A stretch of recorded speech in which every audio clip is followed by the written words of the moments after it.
تلنگانہ بھر میں سخت حفاظتی انتظامات کے درمیان جمعرات کو اساتذہ کی ملازمتوں پر تقرر کے لیے district selection committee DSC on line امتحانات کا آغاز ہوا۔ یہ امتحانات جمعرات سے 5 اگست تک جاری رہیں گے۔ DSC امتحانات کے لیے 2.9 لاکھ سے زائد امیدواروں نے رجسٹریشن کروایا ہے، جن میں 2.5 لاکھ سے زیادہ کی شرکت متوقع ہے۔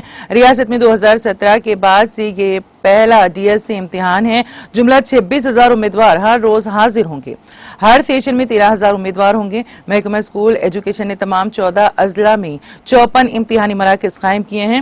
بائیو میٹرک تصدیق کے عمل کی وجہ سے امیدواروں کو 1.5 گھنٹے پہلے امتحانی مراکز پہنچنے کی ہدایت کی گئی ہیں۔ سرکاری ذرائع نے بتایا ہے کہ اس سال پہلی بار DSC کے امتحانات 11,000 سے زائد اساتذہ کی ملازمتوں کو پر کرنے کے لیے آن لائن منعقد کیے جا رہے ہیں۔ دریں اثنا 10 بے روزگار افراد DSC امتحان ملتوی کرنے کے لیے ہائی کورٹ سے رجوع ہوئے۔ اپنی درخواست میں انہوں نے دعویٰ کیا ہے کہ تیاری کے لیے مناسب وقت دیے بغیر نوٹیفیکیشن جاری کیا گیا ہے۔